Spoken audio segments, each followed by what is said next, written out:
Makasubo paminahon sa mga nasud sa Southeast Asia, ang Pilipinas ang nagpabiling ulahi. Himay-himayon nato ang akong giingon sa unahan na ang mga dagkong hinungdan ngano nga nagpabiling kabos ang Pilipinas. Apan unsay nahitabo? Inay nga mulig-on ang ekonomiya sa Pilipinas, mitiurok naman hinuon kini. Dili sa pagunsa, misulay na og alsa ang kalambuan sa Pilipinas dihang giimplementar ni former President Rodrigo Duterte ang Build.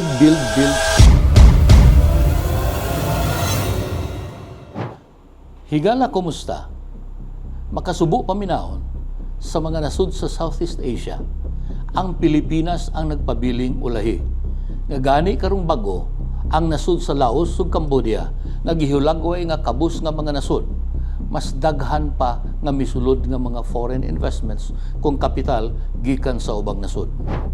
Dinhi ka makapangutana, ngano nga pabilin nga nag-aginod ang Pilipinas kung hisgutan ang pagpalambo sa iyang ekonomiya?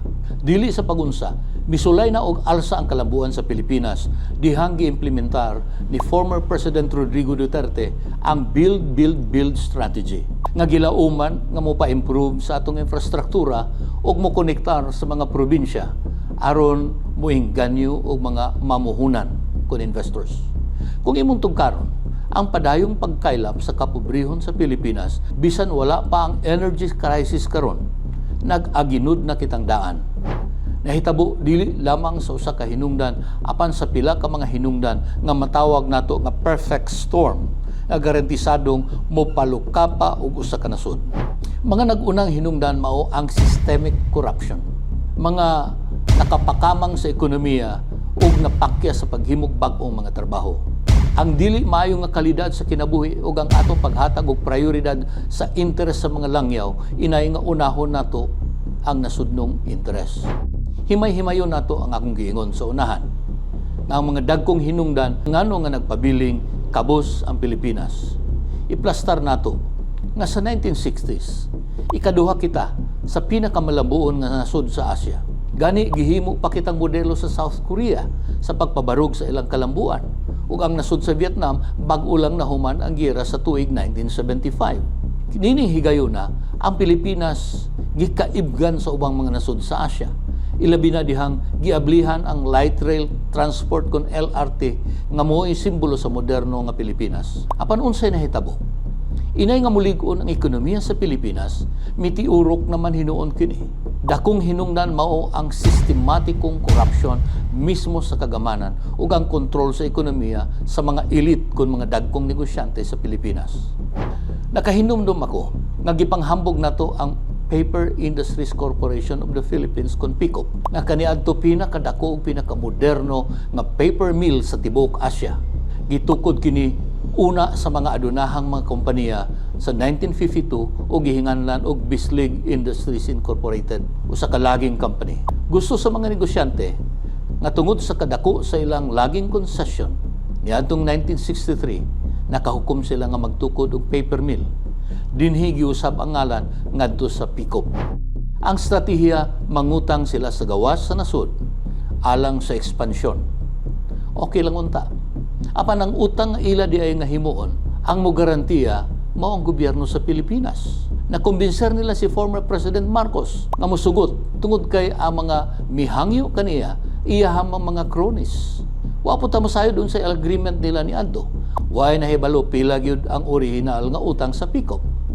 Ang nahibawan lamang nato nga niadtong higayon nga nangutang ang matag dolyar bali 2 pesos pa lamang at sa piso. Apan sa pagdagan sa panahon, migawas nga wala daay bayari sa mga negosyante ang utang sa PICOP. Mihinay ang ekonomiya sa atong nasod. Misaka ang ilang utang tungod kay ang dolyar, miabot na ngadto sa 8 pesos matag dollar. Wala na'y nakasunod kung unsay gihimo ni former President Marcos. Ngano nga nakalingkawas kini nga mga negosyante. Nga duna pa'y duda nga ang ganansya kaniadto sa PICOP tuwa mipaingon sa mga negosyo sa mga board of directors. Sa laktod, nahibalaan na lang nato nga gi-turn over na ang negosyo ngadto sa atong gobyerno nga mao ang garantor. Wala usab lihuka ni Cory Aquino kay daghan sa mga board of directors kaniadto sa PICOP abli nga misuporta kaniya niadtong 1986. Hapit na kayon maluka pa ang PICOP Dihang si Fidel Ramos nakahukom nga ipamanage kini sa mga Malaysians. Sa ilang giingon nga mubutang kuno og kapital ang mga Malaysians. Apan ang nahitabo nangutang radiay ang mga Malaysians sa atong mga kaugalingong bangko og pagkahuman nangawala na. Economic sabotage. Apan way gihimo sab si President Ramos. Lain-lain na lang ang nagmanage sa PICOP. Apan ang utang giabaga paghihapon sa gobyerno sa Pilipinas nga ang gabayad gikan kanatong mga nagbayad og buhis. Sama sabang nahitabo sa National Steel Corporation sa Iligan City. Kini nga akong giingon nga systemic ang korupsyon ug ang kontrol sa mga negosyante sa naggunit sa mga naa sa gahom. Nabalhin ang kwarta sa gobyerno alang sa mga serbisyo ngadto sama sa healthcare ug education. Ang gahom sa tinuod lang naa na lang sa pila ka mga adunahang negosyante, mga bilyonaryo nga misuporta sa mga political dynasties nga mohimo og mga palisiya nga mo benepisyo lamang kanila. Ang kwarta og kabtangan niining mga tawhana base sa mga nagbana-bana moabot sa equivalent sa 80% sa kita sa mga kabus sa Pilipinas. Ang sunod nga babag sa kalambuan sa Pilipinas mao ang kawalay trabaho ug kamubo sa sweldo. Ang ekonomiya sa Pilipinas sa taas na nga panahon napakyas sa paghimo og arang-arang og permanenteng trabaho. Base sa datos, 62% sa mga trabahante naa sa alanganin nga trabaho. Mga informal nga mga trabaho nga mubo ang sweldo ug daghan ang walay trabaho tungod kay wa nay makita ug ang uban gani mi-give up na lang sa ilahang pagpangitag trabaho. Ang gap kung gintang sa mga adunahan o sa mga katawhan sa Pilipinas mao ang pinakagrabe sa tibuok Asya. Ang top 1% sa mga adunahan mao na ang nakahakop sa 17% sa kita sa national income kung kita sa tibuok nasod. Samtang ang pinakapubring 50% doon na lamay equivalent sa 14% na kita sa tibuok ekonomiya. Sa ingon ining sitwasyon, ang mga anak sa adunahan maulang kanunay ang makakuha og mayong edukasyon samtang ang mga anak sa mga kabus nga banay tuwa paingon sa salin ug mao kini ang mihikot sa sunod nga mga henerasyon ngadto sa kapobrehon. Bisan gani sa mga scholarship nga gi-offer sa kagamhanan, ang mga requirements di maapas sa mga kabus nga mga banay. Ang taas nga grado maayo man, apan sa pikas nga bahin unsaon pagka-bright sa mga bata sa kabus nga halos maglisod na ganig palit sa ilang mga makaon matag adlaw. Dugang babag sa atong kalambuan mao ang pakyas nga economic model. Sa mga nagtuon sa mga kursong pangkalambuan, ang Pilipinas nagsunod sa dependency theory kung ang kalambuan niya nga tuwa magsalig sa laing nasod. Wala kini muhaom sa Pilipinas. Human sa ikaduhang gubat sa Pilipinas, ang mga palisiya sa nasod tuwa nakasentro sa pag-export og raw materials o pag-export og labor. Inay nga moadto sa manufacturing. Dinhi sa Davao lang, naay kompanya kaniadto nga gitawag og Davao Mahogany Corporation nga mao ang nakahurot sa atong mga kahoy nga mahogany. Dihang urot-hurot na nawala na pod ang ilang kompanya. Nawala na ang export sa raw materials og niadto na kita sa pagpadalag trabahante ngadto sa ubang nasod. Mao nga ang estratehiya sa kalambuan nato di gud malungtaron. Kini ang nagguba sa mga lokal nga mga industriya o sa agrikultura. Ang paghimo sa Pilipinas nga magsalig sa import ug remittances, inay nga mag-develop og national wealth. Mibira sa nasod ngadto sa kapobrehon.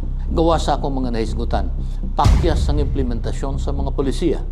Ang atong mga anti-poverty programs nahimo na nga pagpanghatag og kwarta agi sa mga politiko. Kung nahimo ng political, wa na gyud mosulban sa ugat hinungdan sa kawalay trabaho. Samtang ang sistema nato sa pamuhis nagsalig sa sales taxes nang gipapasan mao ang mga kabus. Sa laktod ang ekonomiya nato mihimog bahandi apan tua miadto sa pipila lamang ug wala gyud mohimo og daghang trabaho og serbisyo sa pinakadaghang katawhan. Unsaon nato sa pagkalingkawas niini nga sitwasyon? Ang argumento sa mga economic experts mipaingon ngadto sa panginahanglan nga ang Pilipinas angay nga matuod nga independente. Paghimog mga palisiya nga mopalambo sa lokal nga mga industriya sama sa gihimo sa Vietnam.